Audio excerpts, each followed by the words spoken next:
चीज़ मेरे माइंड में आ रही है कि इकोनोमेट्रिक्स में जब हम ये देखते हैं, जब when we draw a graph and when we are assuming that all x independent variables are, let's suppose, 0, so intercept actually denotes the point where Start it point. cuts on the y-axis. y-axis ऐसी ये है, वही वाली चीज़ है ये ना? वही चीज़ है।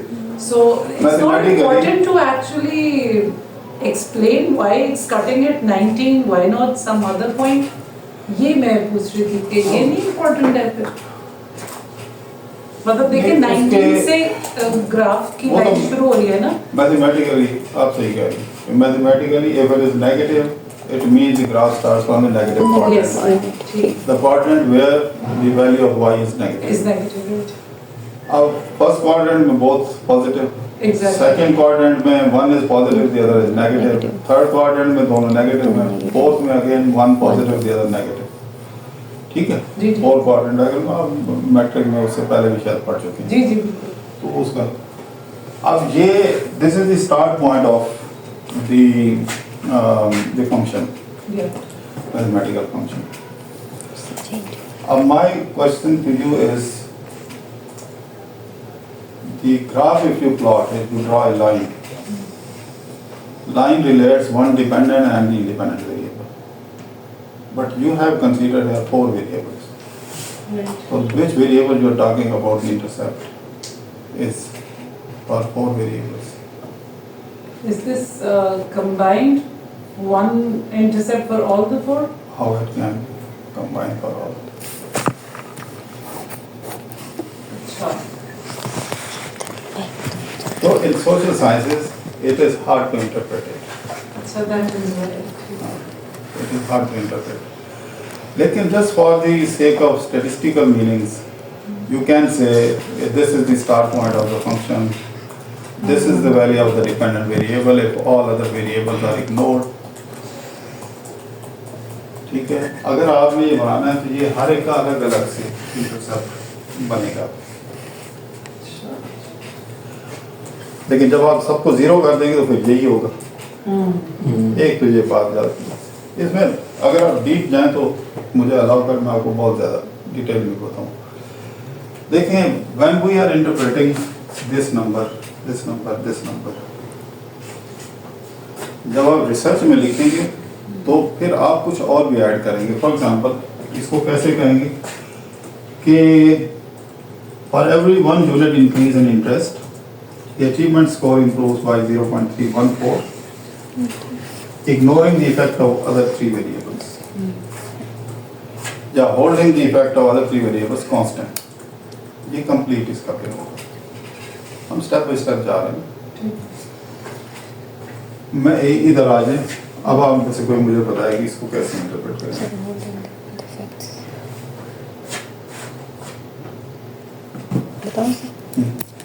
Sir, पूरा complete. okay, sir, holding the effect of all variables, only 3.317 unit will bring change in. जब आप रिसर्च में लिख रहे होंगे ना थीसिस में, फिर सिर्फ अदर वेरिएबल्स नहीं होगा। फिर वो सारे नाम लिखने होंगे। Holding the effect of interest, ASM quant anxiety और ये student gender and the gender, And the gender. Holding the effect of All these 3 variables name उनका जी जी करना सर 0.317 या if unit students time devoted learning Learning assembly assembly. increases by 1 unit, 1 unit the achievement score improves by 0.317 units on the average. yes ये इसका complete meaning होगा। ठीक है, ये मैं रिकॉर्ड भी कर दूंगा। पहले यहाँ मैं आपको समझा दूँ ताकि फिर जब रिकॉर्ड है। अच्छा, ये मैंने बता दिया अनस्टैंडर्डाइज्ड स्कोर। तो this is how to interpret unstandardized score. Standardized score sir एक चीज सॉरी जी। कि अभी हमने कहा कि R square is actually the combined effect of all these 4। ये बता दें कितना एक्सप्लेन कर रहा है variation variations. So my point is that out of the 4 variables, 2 are significant and 2 are not. So can we say that it's actually the 2 significant variables that are explaining 40%? R square नहीं, R square वो नहीं बताया, are square ये चीज़ नहीं बताएगा, वो overall aggregate score. तो नहीं, मेरा पॉइंट ये है कि जो दो है वो तो इनसिग्निफिकेंट है, that means they are not impacting, neither they have any impact, तो मतलब है इनका तो कोई असर नहीं होना। हम इंडिविजुअल स्कोर का, हम इंडिविजुअल वेरिएबल का भी कंट्रीब्यूशन, उसका एक अलग उसका नाम आता है, आगे मैं बताऊंगा। आर स्क्वायर अलग अलग भी निकाल सकते हैं।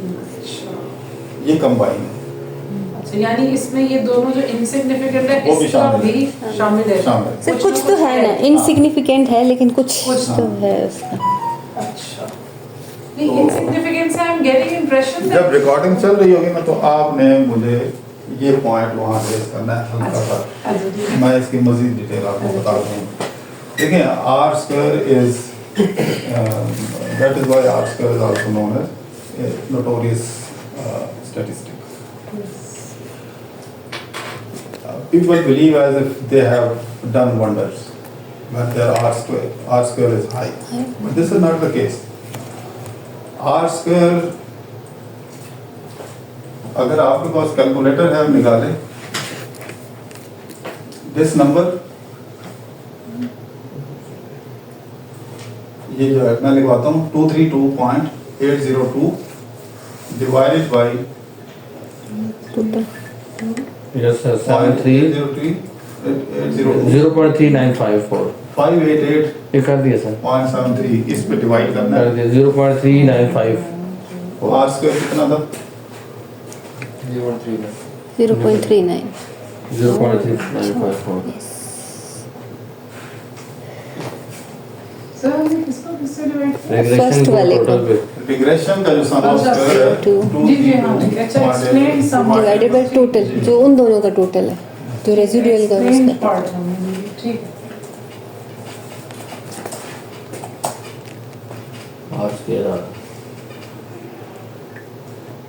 Total variation in DV due to IVs. Sir मैं अभी तक ना क्लैरिटी नहीं आई, when the effect is insignificant मतलब है कि मैं उसी nominal दबा रहा है, हूँ, ये मतलब हाँ, मैं आपको बता रहा हूँ, उसी दबा रहा हूँ। ये जो है ये सिंपल सम है। कोड डाटा का अब मैं आपको थोड़ा इसको समझाऊं कि इसमें क्या क्या है। ये जो लिखा हुआ है ना sum of square, sum of square और उधर लिखा हुआ due to regression, covariance of one independent variable with y जी plus sir, covariance of y with another independent जी, variable, जी। covariance of y with another variable. This is covariability, sum of the covariability. अब आप यहाँ जरा hold करें, ये सारा सम हो गया ना, आपने न्यूमरेटर में रखा है इसको और नीचे denominator. If you simply go on adding independent variables, whether significant or insignificant, just forget about this. If you go on just adding the number, numerator will go on increasing. ठीक है sir. Regression का जो score है वो बढ़ता जाएगा, तो ऐसे लगेगा कि ये कंट्रीब्यूशन इनका बढ़ता जा रहा है। That is why we say this is notorious number. क्योंकि सर Because it misleads आपके पॉइंट की तरफ, जब वो कहते हैं कि ये सिग्निफिकेंट है, ये सिग्निफिकेंट नहीं है। That is why we say it is misleading, because it does not focus on only significant numbers. Sir इसीलिए फिर हम zero order part parcel It adds up all the covariances. ठीक है। कोवेरियंस किसका? डीवी का IV1 के साथ, DV का IV2 के साथ, डीवी का IV। मैं असल में मैं आपको मैथमेटिकल कॉम्प्लिकेशन में नहीं, सही सही मैं सिर्फ आपको कंसेप्चुअली समझाऊं। तो आर स्क्वायर बेसिकली है क्या? Sum of the all covariances each IV with DV, IV1 with DV, IV2 with DV, all the covariance का आपको पता है, हमने लास्ट में जी sum of all the covariances and divided by total variance. Divided, ये this all is divided, ये जो मैंने आपको divide Total क्या है? जी total सर किया, टोटल 538 ये total variance of the dependent variable। जी जी सर। इसलिए हम कहते हैं आर स्क्वायर को variation in the DV due to IVs। Variation in DV is determined by covariances numerator divided by DV, achievement score. Basically this is Total. achievement scores simple variance. अगर आप achievement score का variance निकालेंगे तो वो यही हो सकता है।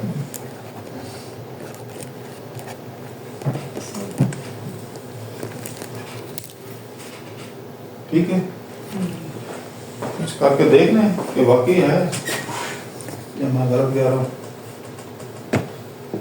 ये मैंने अचीवमेंट स्कोर को यहाँ पे एक्सेल में ट्रांसफर किया हुआ है, इसको निकाल लेते हैं इक्वल टू VAR, वेरिएबल आप पता नहीं ये पॉपुलेशन निकालता है या मैंने P के साथ लिख दिया।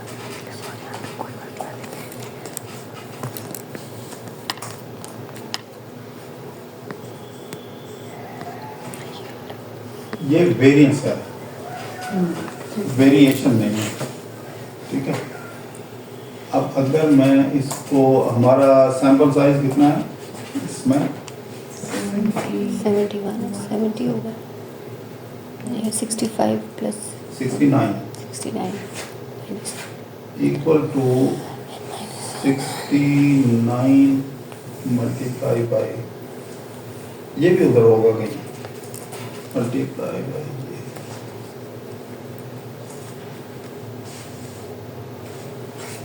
कितना है 580, वो कितना है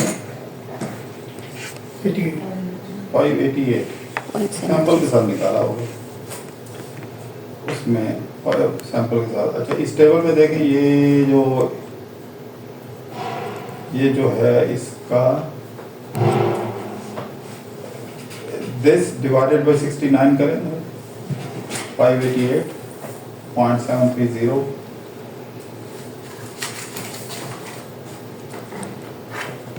divided by 69 हाँ sir 8.532 ये approximately वही है। अप्रोक्सीमेटली, लेकिन अगर हम इसको उठाएं, इसका एक और काम करते हैं, equal to variance sorry VAR S के साथ, सिंपल सर अगर हम इसको एज ए सैंपल कंसीडर करते हैं तो इसका मतलब है कि अब ये एक और लर्निंग होगी कि SPSS considers data as a sample, Sample. not population। Not popular. ये जब हम वो थीसिस डिफेंस में हम बैठ के ऐसे कमेंट्स पास कर रहे होते हैं तो एक्चुअली हमारे दिमाग में सारी मशीन चल रही होती है कि इसके बैक पे क्या हुआ है, बच्चे को ये समझ नहीं आई। अभी हम अलग अलग कर रहे हैं पार्ट्स में, फिर मैं इसको कंसोलिडेट करके कि आपने जब रिजल्ट्स निकालने हैं तो आपके जहन में क्या हो, आप कर क्या रहे हैं। सर वैसे एक क्वेश्चन है हाँ कि सर ये जो सैंपल है इसमें क्यों वैल्यू थोड़ी बढ़ जाती है और उसमें पॉपुलेशन में कम क्यों आई है? जनरली क्वेश्चन है वैसे। मेरा ख्याल है नीचे वो बायसनेस जो है ना n-1 और n उसके चक्कर में करता है। तो अच्छा, अब इसकी आपको जो बात यहाँ समझने वाली रिजल्ट्स में कि ये क्या चीज़ है, ये सम ऑफ स्क्वायर है, ये बेसिकली वेरिएंस, ये variance multiply with sample size, total variation है, एवरेज वेरिएशन नहीं। जब वेरिएंस निकालते हैं वो एवरेज वेरिएशन होती है, यह बात याद रखें। मैंने वेरिएंस निकाला था वो एवरेज है, मैंने 69 से क्यों मल्टीप्लाई किया, क्योंकि मैं वापस वो नंबर टोटल वेरिएशन निकालना चाह रहा हूँ। वेरिएंस एवरेज वेरिएशन को कहते हैं, कोवेरिएंस एवरेज कोवेरिएबिलिटी को कहते हैं। जो एक्चुअल ये जो टेबल है एनोवा का, ये आपको टोटल वेरिएशन का साइज बताता है, not average. But when you divided by this number, ये एवरेज है इसलिए मीन स्क्वायर लिखा हुआ मीन है, स्क्वायर लिखा है। ये एवरेज है इसलिए ये मीन लिखा हुआ है। ठीक sir. ANOVA is about all types of variances. That is why it is known as analysis of variance. ठीक है। ये एक वेरिएंस है, ये वेरिएंस है, ये सारे वेरिएंसेस हैं, लेकिन ये टोटल वेरिएंस है। वो जिसको हम स्टैट्स में वेरियंस कहते हैं वो एवरेज होता है। Okay. जो हम फ्रीक्वेंटली यूज करते हैं ना, what is the variance, actually that is average number divided by sample size और डिग्री ऑफ फ्रीडम वगैरह होता है। मैं ये भी आपको बताऊंगा कि डिग्री ऑफ फ्रीडम क्या है। तो two variances are there, three variances are there generally in ANOVA table. One due to regression, जब हम कहते हैं ड्यू टू रिग्रेशन, इसका क्या मतलब है? रिग्रेशन में आपने काउंट करना कितने वेरिएबल्स आपने डाले, आपने 4 डाले, तो ये रिग्रेशन के सामने जो लिखा है इसका मतलब है this variation in DB is due to These four. total variation in Y is total variance। जो मैंने अभी मैंने रिग्रेशन में चेक की थी, अभी एक्सेल में Excel में। वेरिएंस निकाला है, तो ये वो है। ठीक। अगर ये दो नंबर्स हैं, इनका अगर आप डिफरेंस लेंगे तो ये आना चाहिए, Residual आना चाहिए। This should be sum of तो 3 variances in ANOVA table। The third one is sum of the first 2। तो अगर ये लाइन मैं डिलीट कर दूं, ये सारी इंफॉर्मेशन, तो Residual। मैं बहुत सारी चीजें ऑटोमेटिकली कैलकुलेट कर सकता हूँ, कोई मसला नहीं। नंबर 1 टोटल गिवन है, और जो 4 वेरिएबल्स की तरफ से टोटल वेरिएशन आई है, तो उसमें से वो माइनस निकलेंगे तो रेसिडुअल आ Residual गया। आ जाएगा। जी जी सर। अच्छा, अब इसको जरा सीक्वेंस में जरा समझें, फ्लो में कैसे। This variation is due to independent variables, this variation is due to unknown variables, this is total sum of both. ठीक है। वो इक्वेशन अब आप ज़हन में रिग्रेशन की y is equal to alpha plus beta Plus beta। Beta इसको plus mu, तो म्यू को एक्सक्लूड करके यहाँ तक जो इसकी वजह से जो वेरिएशन है वो रिग्रेशन के सामने है। ठीक। जो वो म्यू बाकी रह गया अकेला, उसकी वजह से, क्योंकि उसकी वजह से मेजर करना पॉसिबल नहीं है, तो ANOVA make adjustments by subtracting your IB की वजह से वेरिएशन है, टोटल में से माइनस करके वो कहता है कि बाकी इसकी वजह से। अब आपने ये देखना है, अब देखें कि which research should be better, good। आपने तो इस पे मेहनत की है ना, रिग्रेशन वेरिएबल्स आपने लिस्ट किए हैं जी, you gather this much data, conducted a survey, 10 variables, 20 variables, तो आप एक्सपेक्ट ये कर रहे हैं कि जो आपके डिपेंडेंट वेरिएबल में जो वेरिएशन आ रही है, it should be due to your effort जो आपने इकट्ठे किए वेरिएबल। ये नंबर बड़ा होना चाहिए ना, यहाँ पे ये है 232, कम है। और जो अननोन वेरिएबल्स हैं वो 351 हो जाता है। ऐसे ठीक नहीं है। तो आपको कई तरीके से, जो अगर अच्छे रिसर्चर आपके सामने बैठे हैं, वो आपकी रिसर्च को पकड़ सकते हैं। वो सिंपली वो आप कह रहे हैं कि जी मेरा आर स्क्वायर इतना है, जी मेरा आर स्क्वायर इतना है, वो कहेंगे जरा ANOVA टेबल दिखा दें। आपने क्या इसके ऊपर कोई पायलट टेस्ट नहीं किया था कि जो वेरिएबल आपने किए हैं वो रेलेवेंट ही नहीं है उनकी, वो तो they are explaining just 232 variation much less than the unknown variable which you have left aside, which you did not consider। तो ये ANOVA को सिंपली आप वो जो इसको वो मेरे ख्याल आप शॉर्ट काम हो गया जरा मैं कौन सी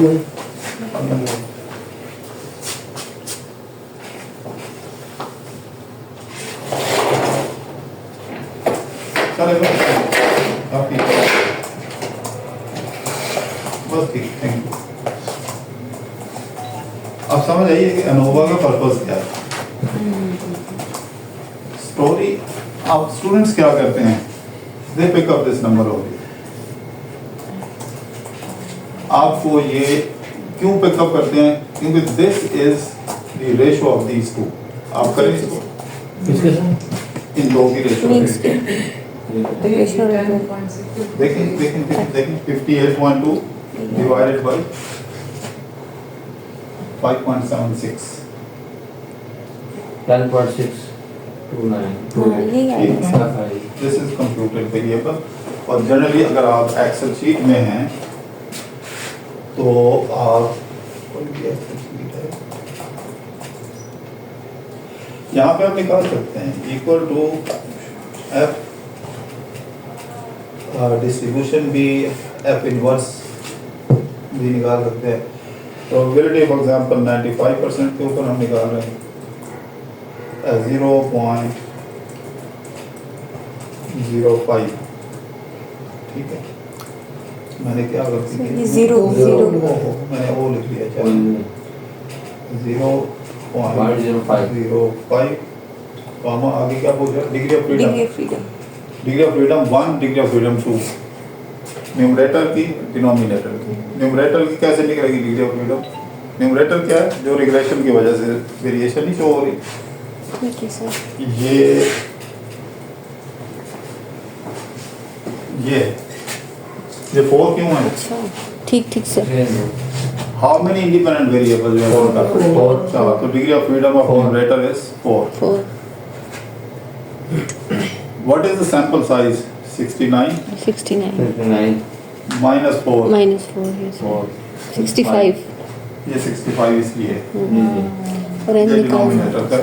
69 तो वापस आते हैं, क्या था पहला 4 और डिनोमिनेटर में कितना है? 65।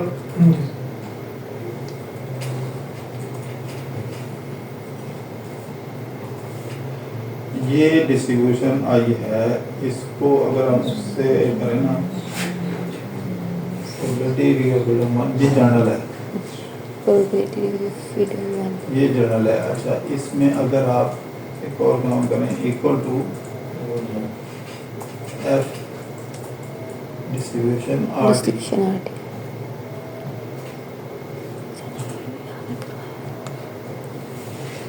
What is the value of X you have calculated? 10 point कुछ था, 10 पॉइंट कितना था?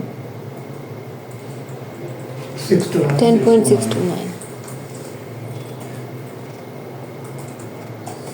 6 9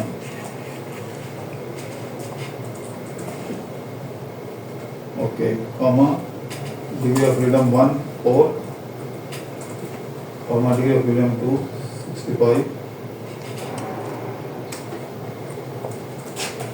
ये आपको बता रहा है, अगर आप इसको इसका साइंटिफिक नोटेशन ख़त्म करें, कैसे करेंगे? इसको आप राइट क्लिक करके नंबर, ये फॉर्मेट सेल, 6 digits ये नंबर और 2 डेसिमल 4 डेसिमल जितने भी प्लेसेस अगर आपने इसको लेके जाना चाहते हैं 6 है तो सर 6 इसको काटे 0.00। ये एक्चुअल प्रोबेबिलिटी आपको बता रहा है। ये जो आपको ये नहीं लिखा हुआ, जी जी ये वो चीज़। ठीक।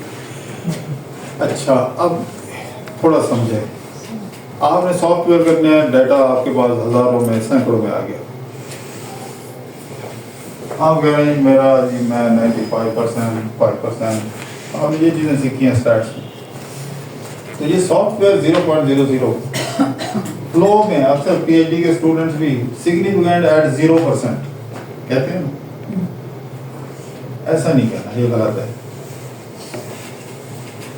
हमने जिस दौर में स्टैट्स पढ़ी है, हम टेबल में जाके देखते थे, उसका जो टेबल वैल्यूज हैं वो ऐसी था 1%, 5%, 10% गैप के साथ। This is a continuous process, continuous variable. जो आप नॉर्मल कर्व बनाते हैं ना, वो ये नहीं है कि यहाँ से गैप आ जाए फिर यहाँ से स्टार्ट हो, वो फ्लो में ऐसे एल शेप बनती है, उसके हर पॉइंट के ऊपर एक परसेंटेज है, प्रोबेबिलिटी है। ऐसे नहीं है अब 0 और 1 आपने पिक कर लिया, 0 और 1 के दरमियान बहुत सारी वैल्यूज हैं, 0 एंड 0.1 के दरमियान बहुत सारी वैल्यूज हैं। तो सॉफ्टवेयर जो है उसके अंदर प्रोग्रामिंग ये की हुई है कि वो फ्रैक्शन में भी निकालेगा, मतलब 0.0001%, 0.000001%। ये ऐसा नहीं है कि ये 0% है, इसको स्टैटिस्टिकल टर्मिनोलॉजी में कहते हैं asymptotic, ASYMP TOT TIC। Asymptotic कौन सा फंक्शन होता है? आपने ये जो बेल शेप है ना, आप इसका ये नीचे आ गई टेल, इसको एक्सपेंड करते हैं, आपका क्या ख्याल है ये नीचे एक्स एक्सिस के साथ मिल जाएगी? कभी देखा? This is known as asymptotic property. It looks as if it will touch or meet the x-axis, but it never does so. Continuous एक function है। तो जो सॉफ्टवेयर जब डेवलप होते हैं तो उसके अंदर ये प्रोग्रामिंग की होती है। अभी कल था ना बायोवा, हर स्टूडेंट कह रहा है कि मैं AI करूंगा, उसको फिर ये प्रोग्रामिंग सीखनी है। ऐसे नहीं होगा। अगर AI सीखना है तो आपको प्रोग्रामिंग आनी चाहिए कि आप उसको रिस्ट्रिक्ट करें। आप कहें कि नहीं 0.1% से 0.05% के दरमियान सारी वैल्यूज निकालो। आपको पेपर मिलेंगे जब आप रिसर्च पेपर पढ़ेंगे, लोगों ने बहुत काम किया होगा। फिर वो आप उसमें कस्टमाइज करें, सीखें। अगर फुल प्रोग्रामिंग नहीं, at least you should learn how to customize all this. कैसे? इसका ये पूरा जो है ये इसके अंदर लॉग मेंटेन हो रहा है, इसके अंदर सारी इस प्रोग्रामिंग के अंदर। उसमें सिंटेक्स में जाके आपने फिर वो AI टूल की मदद से वहाँ पे फिर वो उसको लिमिट बतानी है। फिर वो आपको बताएगा कि ये जो वैल्यू है ये इसके 0.00 से स्टार्ट हो गया 0.05 में, इस पूरी रेंज में ये आपका कंट्रीब्यूशन होगा। फिर इस पूरी रेंज में ये कहाँ पे है उसको वहाँ पे आप सर्कल करें, अगर आपने सही फिर प्रोग्रामिंग करनी है। तो this is actually the need of the time, this challenge. जी वो जो हमने MS में किया कि जी 95% से 5% माइनस करके फिर उस 5 का ये हम थोड़ा सा होल्ड कर लें, उसी तरफ आ रहे हैं क्योंकि आपने वही सिखाया। इंशाल्लाह वो बताता हूँ आपको। ठीक हो गया, चलें इसको आप थोड़ा कंक्लूड करें। तो generally what is ANOVA about? Number one, ANOVA tells you the summary of all the variances. When we talk about variances, तो हमारे एंटीना कैच कर लें कि रिग्रेशन की हम बात कर रहे हैं, उससे रिलेटेड है। उसमें कौन कौन से इक्वेशन में एक तरफ DV है, दूसरी तरफ IVs प्लस स्टोकेस्टिक, तो 3 ही वेरिएंसेस हो सकते हैं, इससे ज़्यादा नहीं होंगे। One is the group or the category of independent variable, the other is the stochastic variable mu, and the third one is dependent variable. तो 3 वेरिएंसेस होंगे इन ANOVA table 3. This should be logically greater. Your results will be better. The greater the better. Regression की वजह से. The lesser the better. ये जो है as you. Degree of freedom क्या है? This is total sample size. Actually it is n-1. Total 70 होगा, 70 में से 1 माइनस 65। ये क्या है? ये sample size minus the number of independent variable. ये रेसिडुअल का डिग्री ऑफ फ्रीडम इसको कहते हैं। और ये डिग्री ऑफ फ्रीडम रिग्रेशन में ये it counts independent variables. Actual इसका होता है k-1 आपने पढ़ा होगा। k is the total number of parameters including intercept, लेकिन मैं उस कंक्लूजन से आपको निकाल के डायरेक्ट बता रहा हूँ। Degree of freedom which is written in front of regression is the counting of independent variables. ठीक है। और मीन स्क्वायर क्या है? It is simple ratio of these two. ये 58 क्या है? This divided by 4। ये क्या है? ये दिस डिवाइडेड बाय 65। ठीक है, इसकी जरूरत नहीं होती। f is the ratio of these two. तो f is the ratio of these two। f calculation में न्यूमरेटर में आपके अपने वेरिएबल्स हैं। That is why you expect this number to be significant, so that it significantly explains the variation in your title variable, the target variable, achievement score. Sir, एक question हम्म, कि यहाँ पे अब now we know that the explained part is less than the unexplained part, और फिर हमने इसका F statistics निकाला which is actually the ratio of their mean. हम्म। अब ये significant कैसे आया? स्टैटिस्टिकल थ्योरी, स्टैटिस्टिकल थ्योरी इसके पीछे फंक्शन कर रही है कि even if this is not very high, Yeah. but these variables which you have chosen, they are not irrelevant. Relevant तो हैं, ज़्यादा अच्छा relevant हैं, अच्छा ठीक तो ये relevancy आपकी प्रूव अच्छा, कर रहे ठीक, हैं। F टेस्ट में ये relevance। ठीक तो T और F में क्या फर्क है?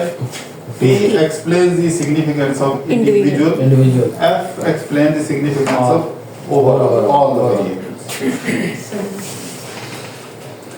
ये मेरा ख्याल क्लियर हो गया।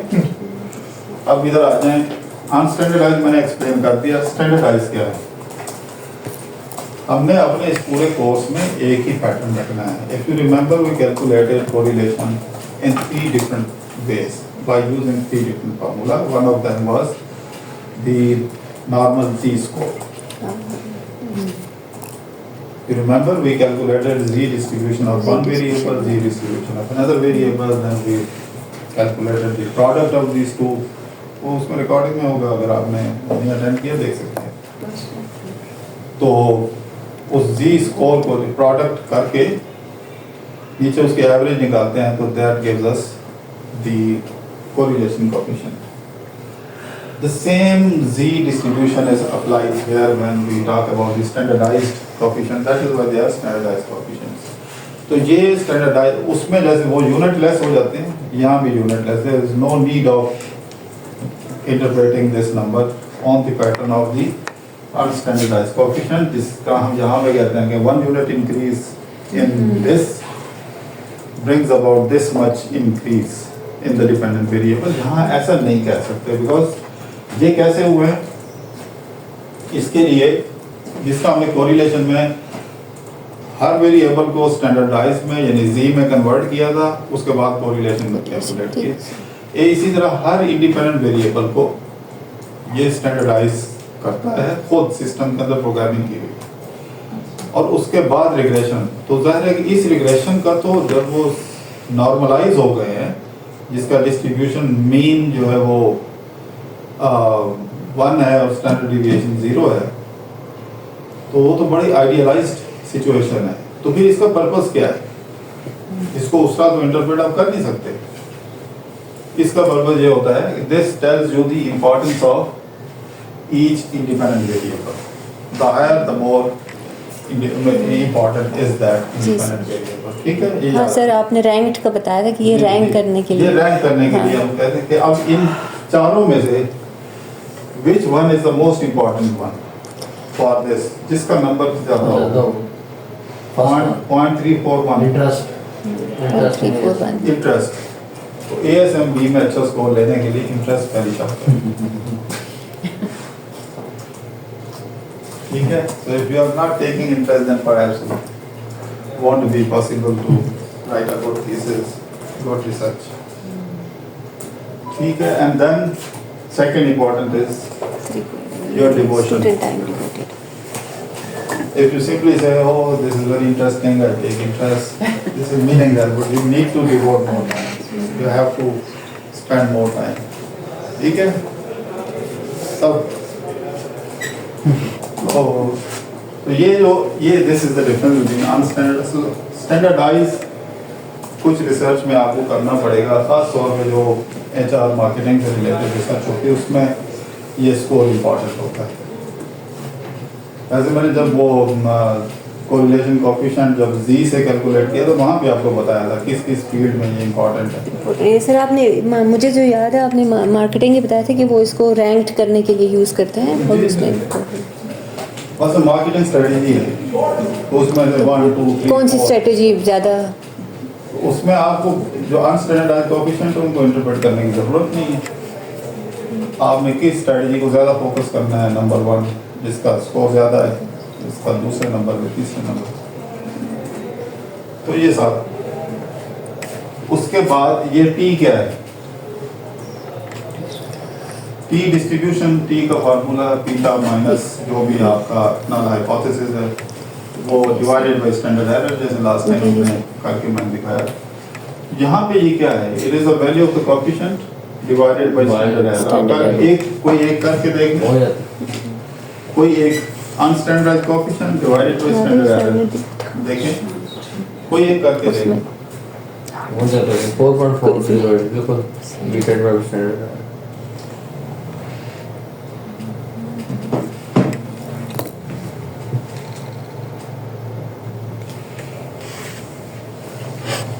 तो ये जो सिग्निफिकेंट है, ये मुख्तलिफ सॉफ्टवेयर मुख्तलिफ यूज़ करते हैं।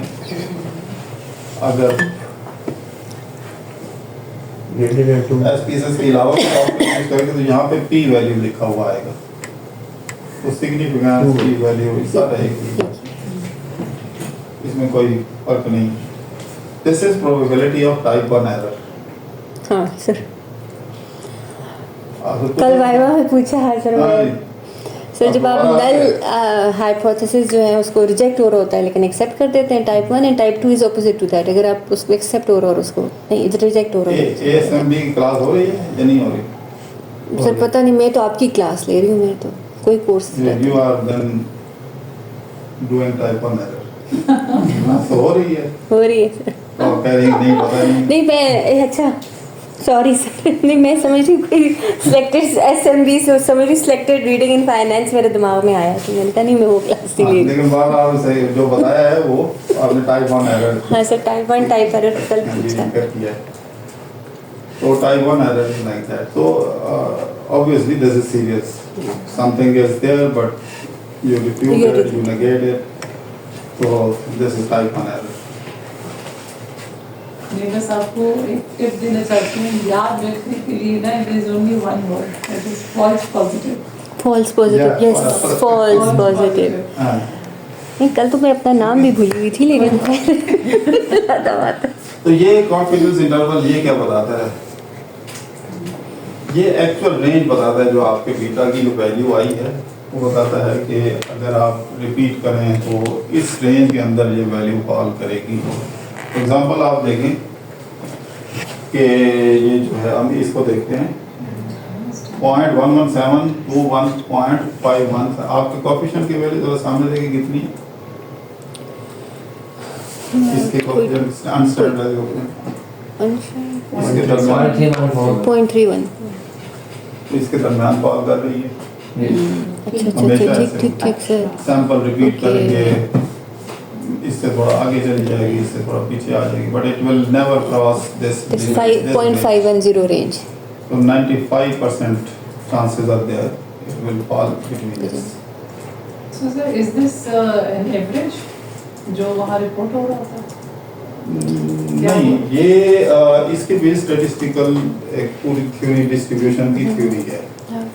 मैं आपको एक्सेस में कर देता हूँ। लेकिन ये average नहीं है। सर आपने एक बात की, सॉरी मतलब है तो ये HR वालों की, मैंने एक आर्टिकल खुद देखा है सर, वहाँ पे उन्होंने ये डिस्कशन पूरी की हुई है कि अगर इवन 5% भी आपका R² है इन HR तो वो एक्सेप्टेबल होना चाहिए। ये मुख्तलिफ स्कूल ऑफ थॉट्स हैं। मैं आपको मतलब इंटरनेशनल जर्नल में पेपर देखा मैंने है। कुछ रिसर्च पेपर से ना, मैंने यहाँ पे वो रिकॉर्ड किया हुआ है, मैं आपको दिखाता हूँ। ये जैसे कौन स्टैंडर्ड